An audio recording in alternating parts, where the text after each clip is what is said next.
예, 안녕하세요. 여러분들 반갑습니다. 여러분들도 아시다시피 이번 방송은 여러분들과 함께 글로벌 증시를 살펴보는 시간이긴 한데요. 굳이 증시가 올라가서 떨어졌어요. 그런 건 이야기하지 않을게요. 우선은 저는 요새 증시를 바라볼 때 지수가 상승했다 떨어졌다 이건 별로 관심 없고요. 아마 앞으로도 별로 관심 없을 것 같아요. 그거 말고 우리가 좀 관심을 두어야 할 것은 맥점이라고 보고 있거든요.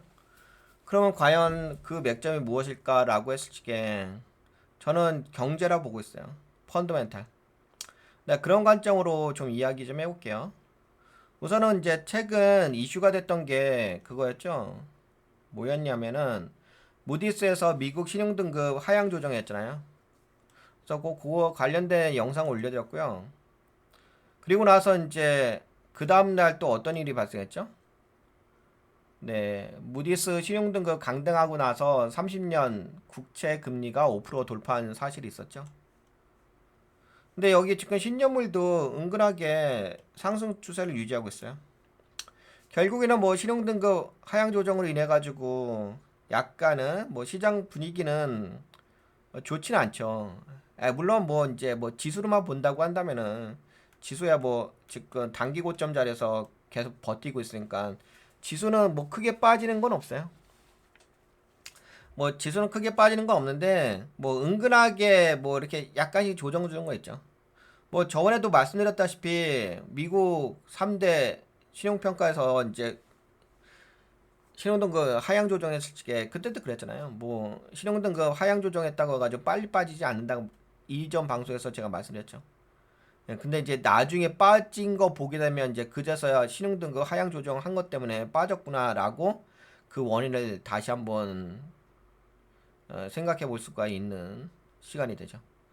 그래서 지금도 마찬가지인 것 같아요. 지금도 무디스에서 미국의 신용등급을 하향 조정했다고 해가지고 당장에 빨리 빠지는 것은 아니라고 말씀드렸어요. 하지만 그럼에도 불구하고 좋은 건 아니니까 당연히 지수는 좀 빠진다고 봅니다. 그리고 오늘 엔비디아도 오늘 그렇게 올라가진 않았죠.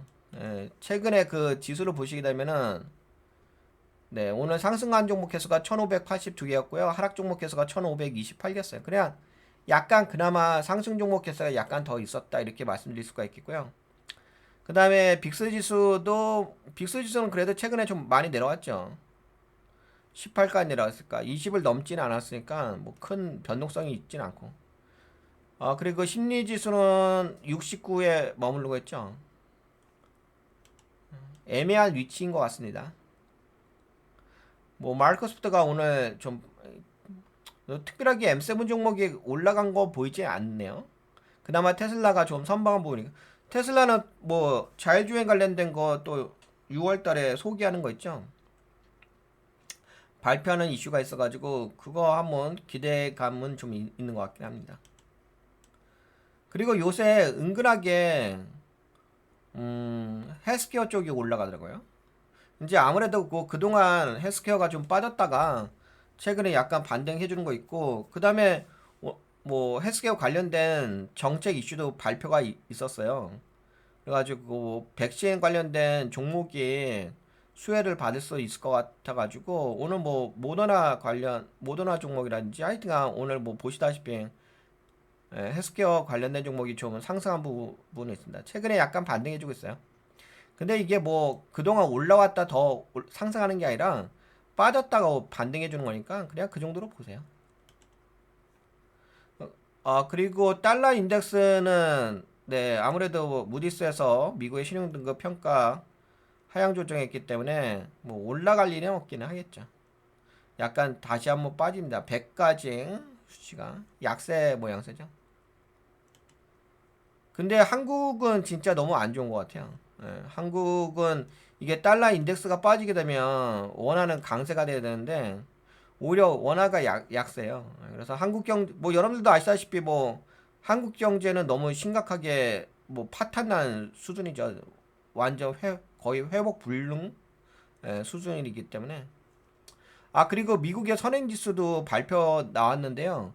그 미국 선행지수도 안 좋게 나왔어요. 그러니까 지금 계속적으로 미국의 경제 지표는 긍정적으로 나오는 경제 지표는 없다고 보시는 게 맞을 것 같아요. 뭐 간혹가다 있긴 있는데 그것도 긍정적으로 보기는 어려워요.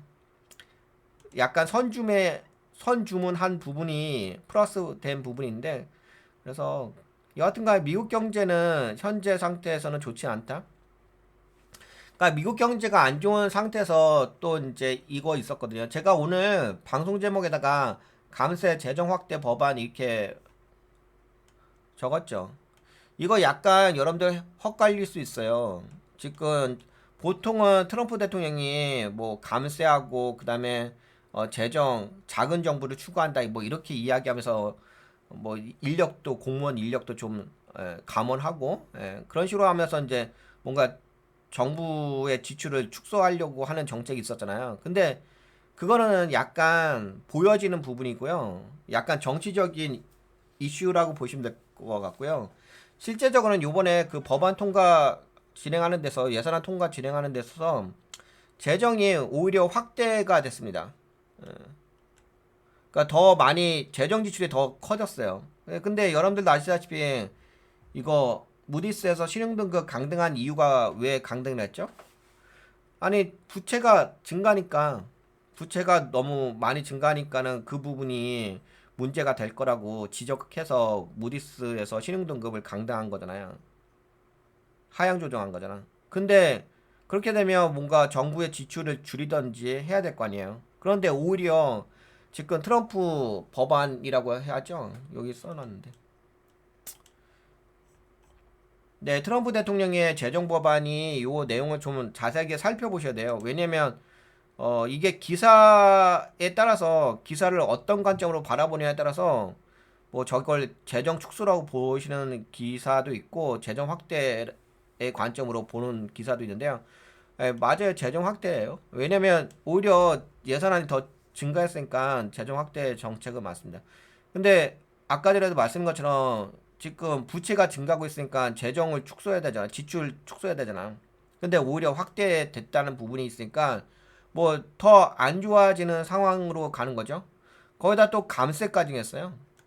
근데 이 감세라는 영역이 단순하게 뭐 미국 국민들의 세금을 줄여준다 이런 개념은 좀 아닌 것 같아요. 이게 그 예산안 발표를 좀 자세하게 뜯어보셔야 돼요. 이게 제가 이게 생방송을 해가지고 여러분들과 그거를 자세하게 뜯어보기는 좀 어려울 것 같긴 한데요. 시간 관계상. 그런데 이제 여러분들 그 기사를 좀 살펴보게 되면 그냥 제가 말로 이야기를 할게요. 어떤 부분이냐면은 기사를 살펴보게 되면은 이거 좀 잘 분석을 하셔야 돼. 여기 지출 확대 법안 통과, 그쵸? 여기 써 있죠. 지출 확대 법안 통과. 재정 적자를 감수하면서까지 어디에 지금 이 돈이 나가냐면요. 미국의 제조업, 국방 이쪽에 더 많이 투입이 됩니다. 그리고 에너지, 예, 석유, 어, 뭐 화석연료 쪽 이쪽으로 돈이 다 쏠려요. 그러니까 그런 게 있지 않나요? 보통 이제 재정 예산을 하게 되면은 이게 골고루 나가야 되다. 그렇게 안 나가요. 그러니까 트럼프 대통령이 추구하는 방향성 있잖아요. 그쪽으로만 돈이 나가요. 그러니까 약간 어떤 느낌이냐면 이렇게 보시면 돼요. 트럼프 대통령이 계시는데 트럼프 대통령이 어떻게 당선이 되셨어요. 지지자들이 있을까? 지지자들. 그 지지층이 어딘가를 봐야 돼요.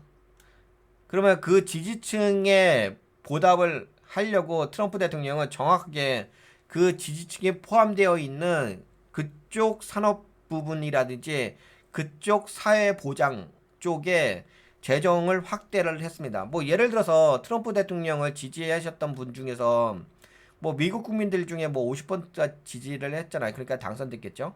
그 중에서 고령층 있잖아요. 나이가 좀 많이 드신 분. 고령층 쪽에는 뭔가 이제 메디케어 쪽으로 좀 지원을 합니다. 고령층. 왜냐면 이쪽이 트럼프 대통령을 이제 지지를 많이 했거든요. 아, 그리고 이제 지금 보시다시피 국방이라든지 제조업이라든지 이 제조업은 뭐냐면은 트럼프 대통령이 리쇼어링 정책을 펴고 있잖아요. 그러니까 미국 내 생산하자 이런 거 정책이잖아. 그래서 다 공장을 해외로 옮기지 말고 해외에서 생산하지 말고 미국 내로 옮겨라. 그렇게 할 때 뭔가 이제 비용 부담이 발생할 거니까 그 비용 부담에 대해서는 미국 정부에서 지원하겠다. 만약에 미국에서 공장을 설립을 하게 되면 가동하게 되면 그래서 그런 관점에서 또 제조업 쪽에 돈을 투입을 했어요. 그리고 국방은 트럼프 대통령이 이쪽은 좀 많이 신경 쓰고 계시죠? 아무래도 약간 뭐 정통적으로 계속 그러니까 국방 쪽도 돈이 들어갔고요. 그 다음에 여기에 지금 펴지 않았는데 화석 연료, 화석 연료 쪽 트럼프 대통령이 약간 부동산 업 하잖아요. 그래서 화석 연료 쪽에도 돈이 좀 투입을 많이 됩니다. 그래서 요 세 부분 제조업, 국방, 화석 연료 쪽으로 예산안이 많이 옮겨갔어요. 그러면 줄어든 것은 뭐냐? 여기 메디케이드 이쪽하고 그 다음에 뭐 청정에너지 그러니까 2차 전지 쪽 있잖아요. 재생에너지 쪽.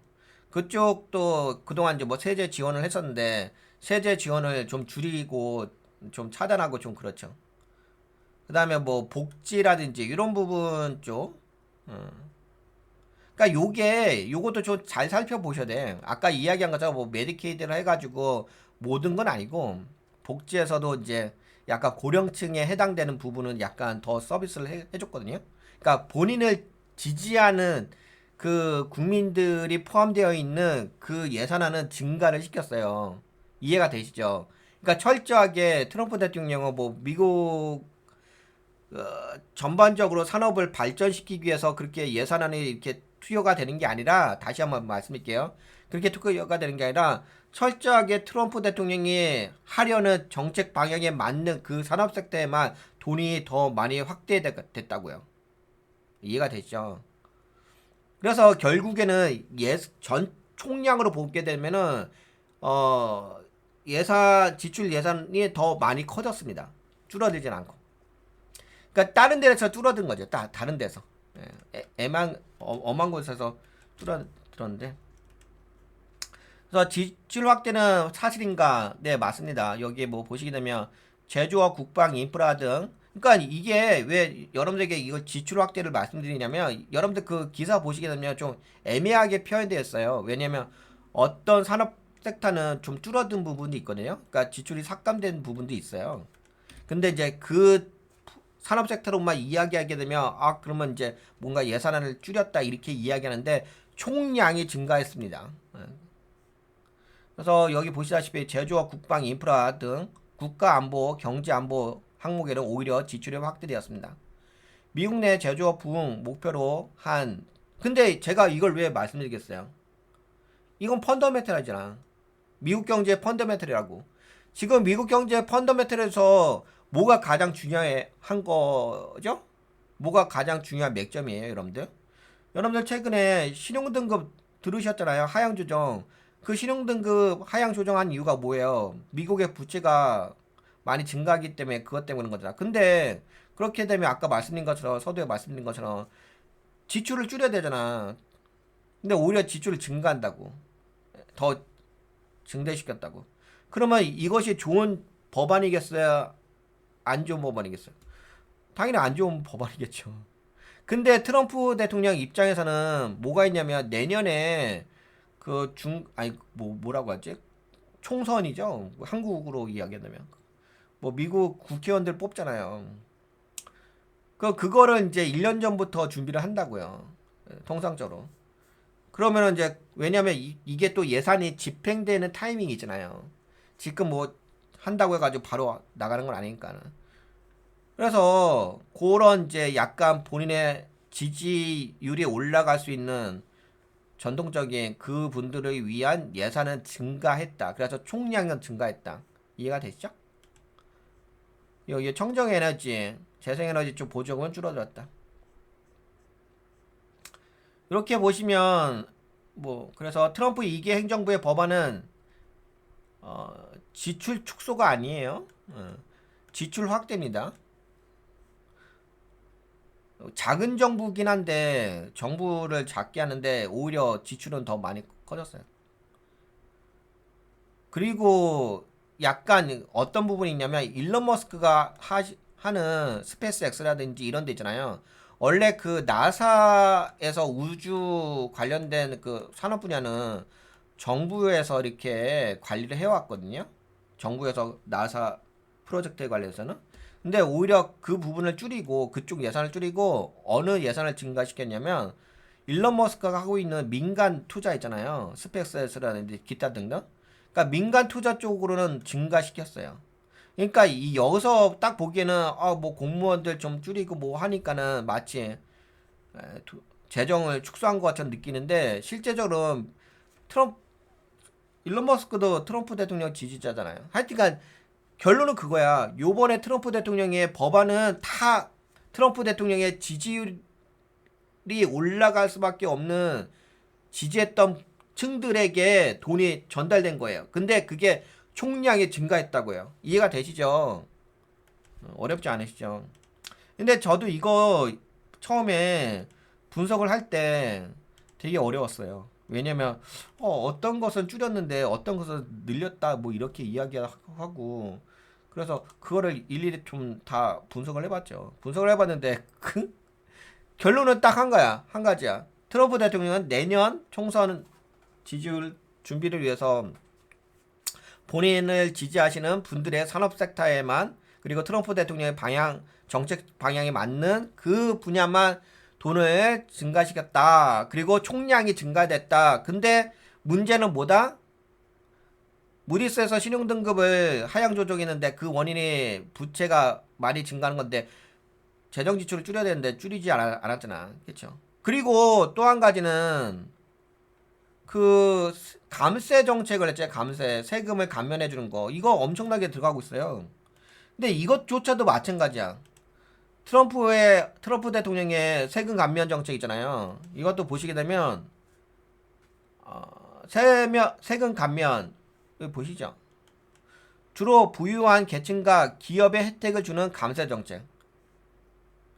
그러니까 국민들의 세금이 줄어든다기보다는 근데 이제 통상적으로 그래요. 통상적으로 어떻게 되냐면 세금은 국민들이 더 많이 내는 건 아니에요. 기업들이 더 많이 내지. 돈 많이 있는 사람들이 더 많이 내지 국민들이 많이 내진 않죠.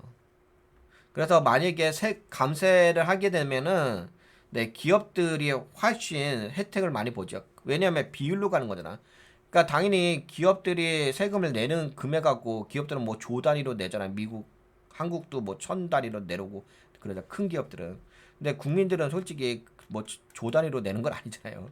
근데 거기서 같은 뭐 퍼센티지만 내려도 누가 수익 이득이겠어요. 당연히 뭐 네, 부유층이라든지 돈 많이 내는 분들 기업이 여기가 실질적으로 혜택을 많이 보는 거지. 뭐 국민들은 뭐 되게 그렇잖아. 많이 내는 건 아니잖아요. 상대적으로 개인이니까. 뭔 말인지 아시죠? 네, 그래서 감세 정책을 했잖아요. 근데 이게 문제가 뭐냐면은 감세라는 것은 세금이 줄어드니까는 이것도 재정에 도움이 안 되죠. 그러니까 결국에는 지금 모든 게 이 법안 자체가 미국의 어떤 펀더멘탈을 안정적으로 가져갈 수 있는 그런 법안들이 아니에요. 지금은 뭐 오히려 그렇지 않나요? 더 정부가 돈이 많아져서 빚을 갚아야 되는데 빚을 못 갚잖아. 감세했는데 어떻게 빚을 갚겠어요? 그래서 세금 감면도 네, 주로 부유한 계층과 기업에 혜택을 주는 감세 정책입니다. 그리고 국경 지출 확대, 국경 보안 강화, 이민 정책 강화를 위한 예산 증액, 기후 세 공제 폐지, 기후 변화 관련해 가지고 막 탄소 배출 뭐 그런 거 막 있었잖아요. 근데 그런 쪽에 원래는 이제 세공제를 더 많이 해줬는데 기후 변화 관련 세공제를 없애면서 기업 부담,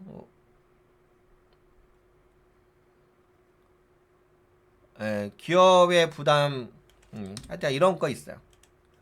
그리고 트럼프 대통령은 법안 통과를 위해 뭐 이렇게 이야기 나오는데 뭐 메디케이드 축소 이야기 나오고 그 다음에 이것도 그래. 이거 또 뭐냐면 SALT 주 지방세 공제 한도 상향 이런 건 있는데요. 공제하는 거잖아요. 세금을 이제 덜 내게끔. 근데 이것도 다 뭐냐면 트럼프 대통령 지지하는 곳이에요.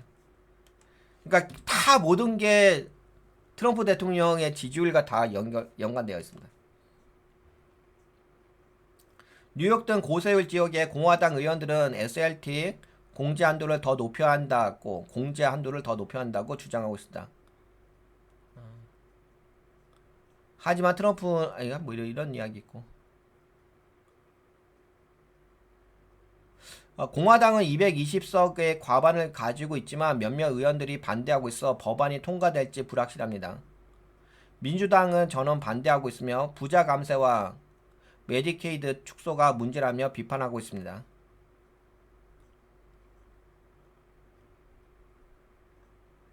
세금 감면 약 4조 달러의 세금이 감면될 것으로 보이며 부자와 대기업의 혜택이 집중될 수 있습니다.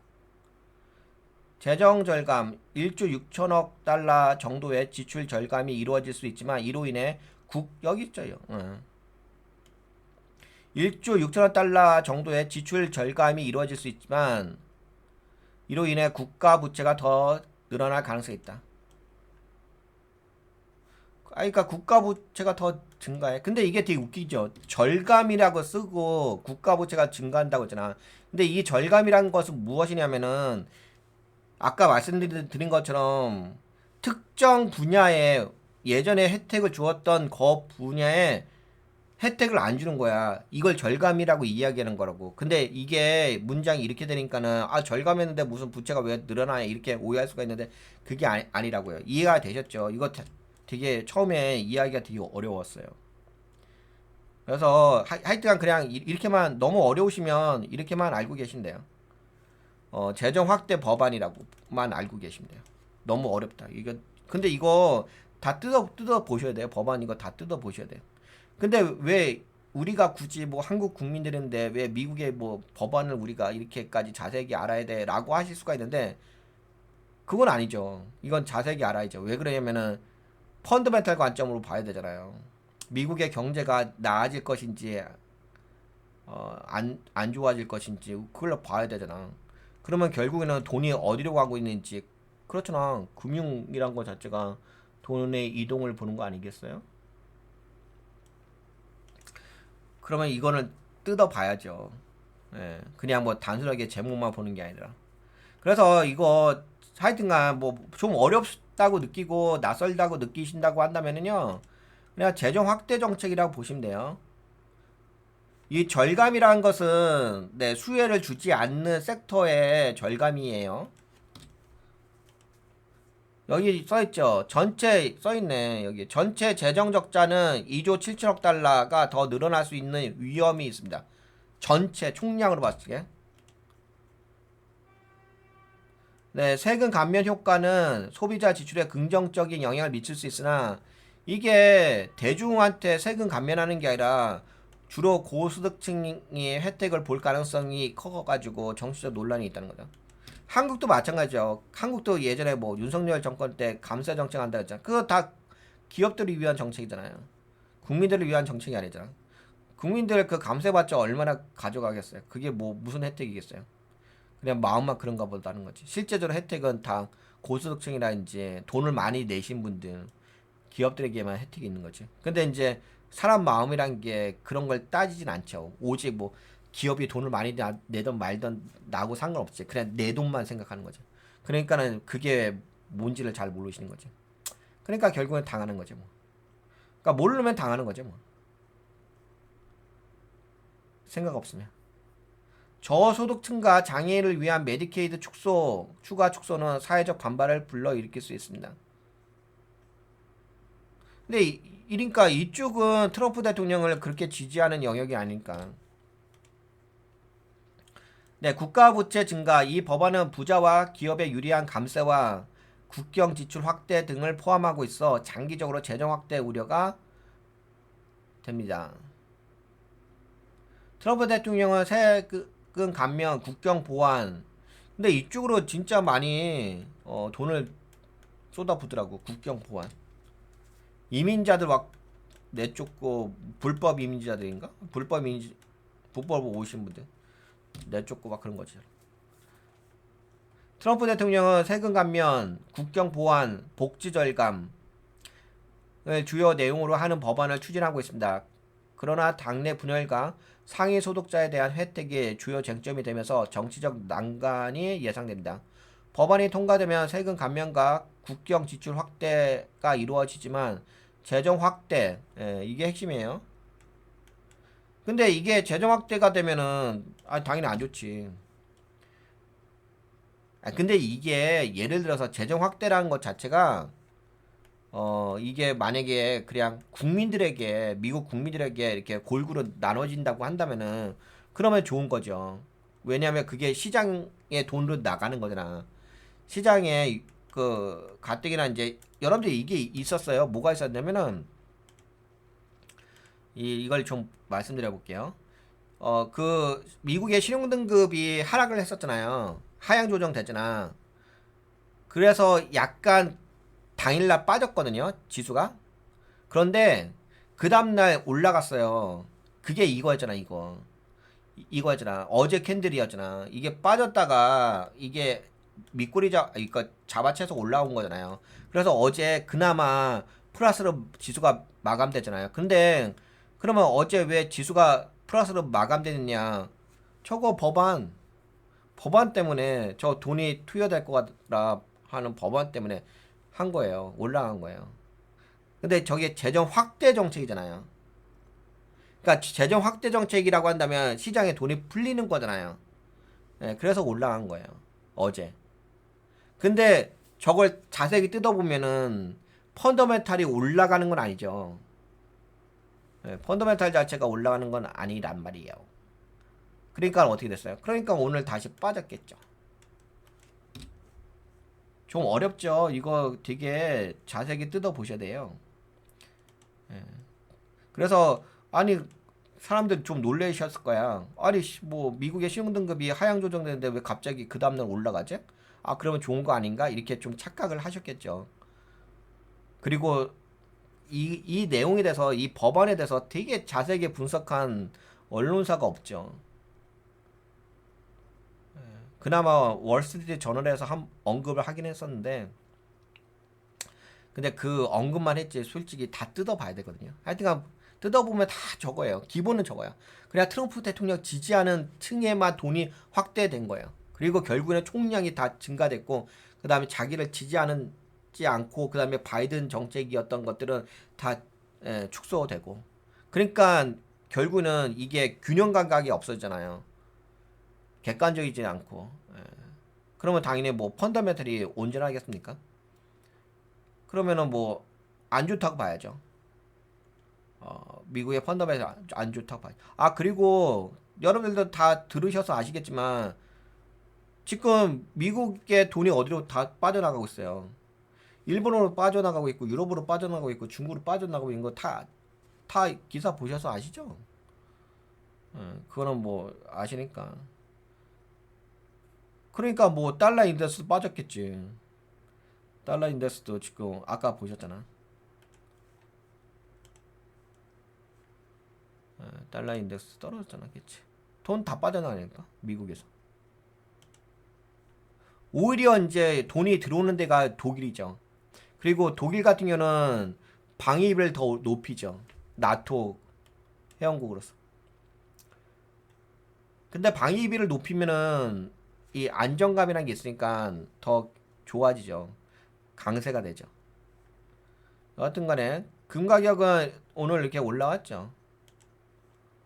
지금 코인 쪽은 약간 보합이긴 해요. 뭐 코인 쪽은 그 얘기가 있죠. 코인 쪽은 어떤 이야기는 뭐 스테이블 코인.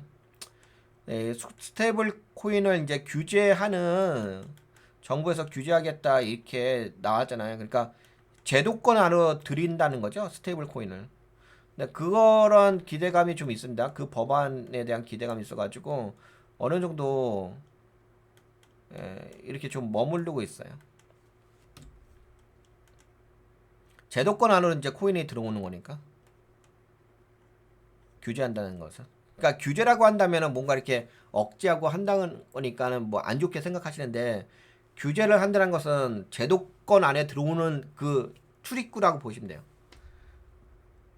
그래서 부정적인 게 아니죠. 그러니까 이게 원래는 코인 쪽은 제도권 밖이잖아. 미국에서 관리하는 영역이 아니잖아. 근데 이걸 제도화 시켜버린 거잖아. 뭐 제도화 시켜갖고서 이걸 뭐 비축 자산으로 활용할 수도 있는 거잖아요. 코인 쪽을. 그래서 그런 부분에 대한 모멘텀이 있어가지고 머무르고 있습니다. 크게 빠지진 않고. 그리고 브렌티움 뭐 이런 거. 그 다음에 요 정도면 오늘 여러분들과 이야기할 주제는 다 이야기한 것 같아요. 왜냐면은 굳이 뭐 이런 거 저 안 본다고 얘기했죠. 예. 뭐 지수가 올라가서 떨어졌어요. 이거 볼 필요도 저는 안 봐요. 이거는 왜냐면 어차피 이거 봐봤자 별 의미도 없어요. 예. 항상 펀더멘털이죠. 미국 정부의 그 재정에 대한 펀더멘털이 온전하냐 온전하지 않냐 그것만 보면 되죠. 그리고 그게 있잖아요. 지수라는 것은 뭐 다 아시겠지만 결과론적인 거잖아요. 이미 매수세와 매도세가 거래가 됨으로써 결과가 나온 거지. 이게 미래가 물론 이제 주식이란 게 미래 가치긴 한데 이 펀더멘탈 자체가 더 미래 가치긴 하죠. 근데 이제 착각하시는 게 뭐가 있냐면 펀더멘탈은 주로 이제 돈 그 이렇게 생각하죠. 어떻게 생각하시냐면 뭐 분기마다가 그러니까 3개월 이전에 그 데이터가 나오는 거기 때문에 과거 데이터 아닌가 이렇게 잘못 인식을 갖고 계시는데 지금 여러분들하고 저하고 이야기 하는 것은 경제 데이터 갖고서 이야기하는 거잖아요. 그리고 펀더멘탈도 그 재무적인 부분도 이 추세라는 게 있어요. 그리고 거기다가 뭐 사회적 환경이란 것도 있고 하여튼가 그런 게 있어요. 예, 그래서 미래 가치를 더 보려고 한다면 이거는 차트는 과거 수치죠 과거. 이거는 그냥 현재긴 한데 결과가 나온 거니까 과거죠. 그래서 과거를 우리가 주식을 하는데 그 과거 떠들어대서 뭐 합니까? 그냥 뭐 기분만 좋다 안 좋다 뭐 그렇게 떠들어대는 거 수준인 거지. 그 너무 일차원적인 수준인들에서 너무 일차원적인 수준은 우리가 시간 낭비하는 거니까. 네, 그래서 펀더멘탈 관점으로 우리가 함께 이야기했습니다. 네, 그러면 이 정도만 이야기할까요? 깔끔하게 끝.